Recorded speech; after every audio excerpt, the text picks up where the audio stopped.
The Retablo of the Fall, the mysterious package. The year is 1939, in one of the most exclusive areas of New York City. A high society woman opens a package she has just received. She expects comfort. She expects to see a beautiful angelic portrait, a dignified tribute to remember a friend she recently lost in a tragic way. But as she tears away the paper, what she finds makes her grasp in horror. Her hands tremble. She reaches for a pair of scissors. She wants to destroy the canvas right then and there. What stands before her eyes is not a tribute. It is a graphic, explicit, and bloody depiction of a suicide. A painting where the victim lies on the sidewalk with her eyes wide open, staring directly at her. Welcome to this episode. Today, we delve into the story behind one of the most controversial, raw, and hidden works of modern art. The suicide of Dorothy Hale, painted by the iconic Mexican artist Frida Khalo. A story where the glamour of Broadway, economic desperation, the brutal honesty of art, and a monumental misunderstanding cross paths, destroying a friendship forever.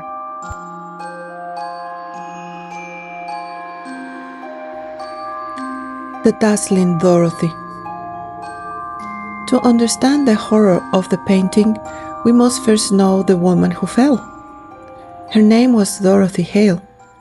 Born in 1905, Dorothy was the epitome of the era's beauty and style. A stage actress, dancer, and socialite. Her dark hair, intense gaze, and magnetism led her to mingle with the intellectual and political elite of the United States. She was a close friend of Claire Booth Luce, an influential playwright and journalist, and the lover of the celebrated sculptor Isamu Noguchi. In 1927, Dorothy married Garner Hale, a highly successful painter and muralist, a pioneer in reviving the buon fresco technique in North America. Together, they were the perfect couple. They traveled through Europe, lived in mansions, and dominated the social scene. But in Dorothy's life, the brightness was always accompanied by a lurking shadow. On December 28, 1931, fate dealt her its first fatal blow. Garner was driving along a coastal road in Santa Maria, California, when his car lost control and plunged down a deep cliff. He died instantly. He was only 37 years old. Dorothy was left a widow, and suddenly the harsh reality of the Great Depression caught up with her. Her husband spent as much as he earned. The fortune had vanished. From that day on, Dorothy's life became a facade.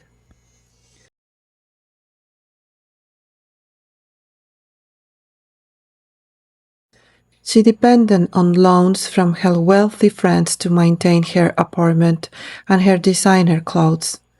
She desperately sought to revive her acting career. She auditioned for Hollywood, even screen testing for the legendary film Gone with the Wind. Everything failed. The final blow came when her lover, the powerful financial advisor Bernard Baruch, ended their relationship.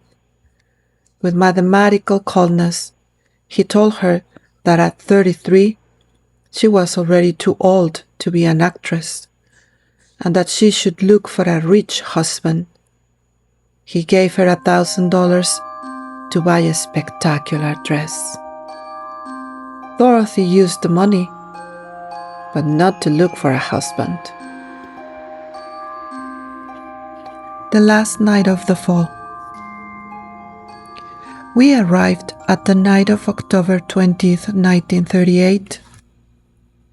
Dorothy hosts a small gathering in her luxurious apartment at the Hampshire House building, right across from Central Park.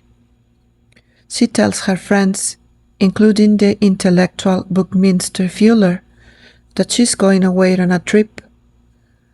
At the end of the evening, looking at her glass with a calm that no one knew how to decipher, Dorothy utters her last words out loud.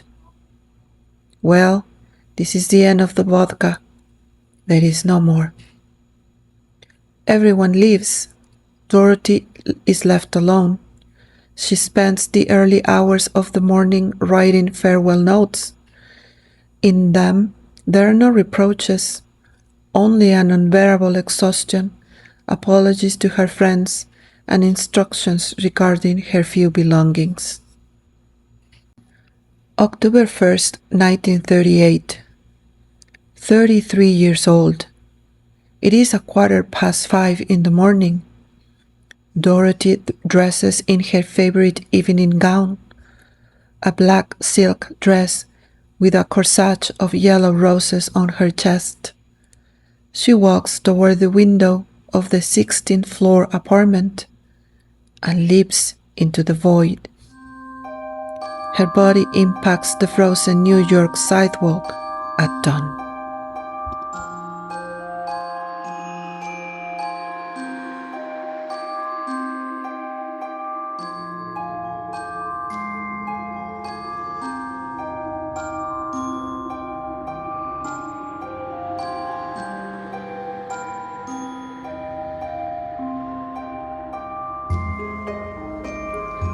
The encounter of two sorrows.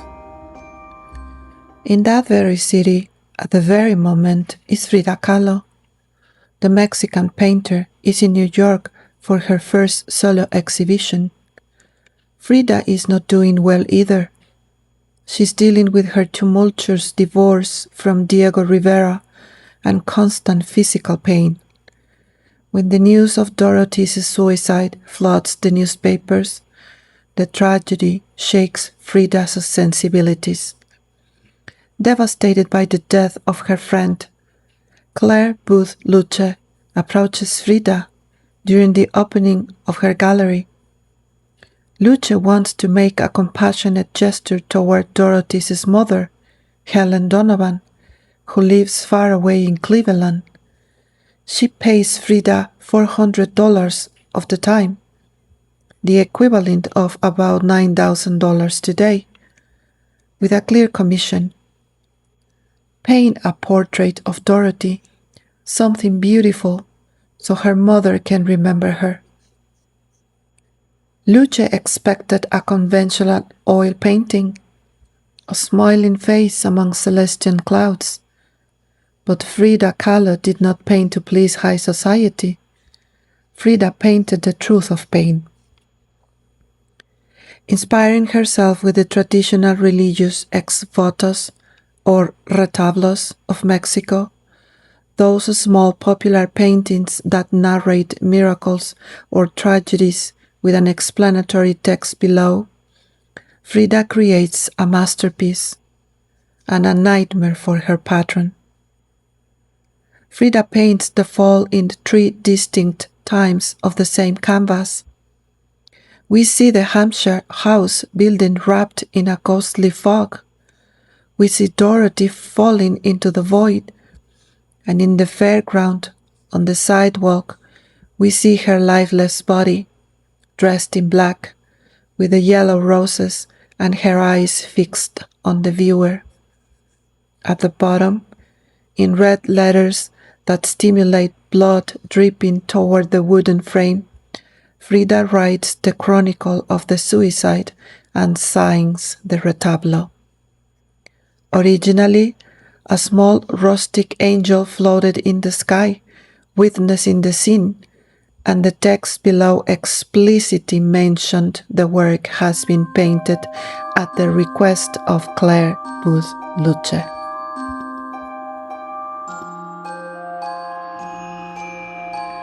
The Affront and the Exile. We return to the beginning of our story, summer of 1939. Claire Booth Luce opens the package.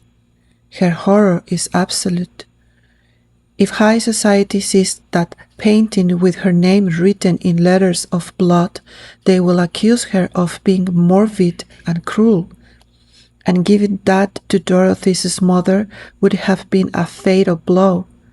Helen Donovan never got to see the painting. In fact, she died years later without knowing it existed. Luce decides not to destroy the work, but she sabotages it. She hires painters to modify it in secret. They completely erase Claire Booth Luce's name from the dedication, and they erased the angel from the sky, leaving the scene even more desolate and grey. Frida finds out about the affront, but with her usual indomitable temperament, she sends a firm note to Luce. I did the best I could to portray what I felt. The relationship between them is broken forever. Luce puts the modified painting in a box and exiles it to a dark basement. Decades passed. The painting changed hands in secret until in 1960s, Claire Booth Luce decided to get rid of it for good. She donated it completely anonymously. To where? To the young and distant Phoenix Art Museum in Arizona. She thought that in the American Southwest, far from the spotlight of New York, no one would ask questions, and Dorothy Hale's scandal would remain buried in the desert. How wrong she was.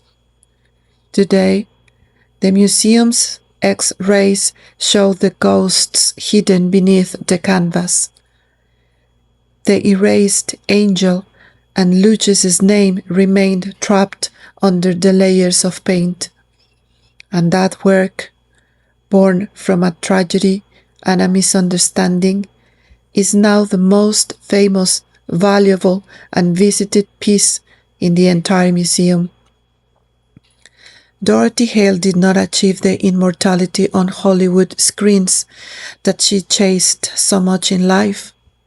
She found it in the raw gaze of a Mexican painter who understood that sometimes the only way to honor death is to paint it face to face. This is all for today. If you enjoyed this story, don't forget to subscribe and share. Until the next episode.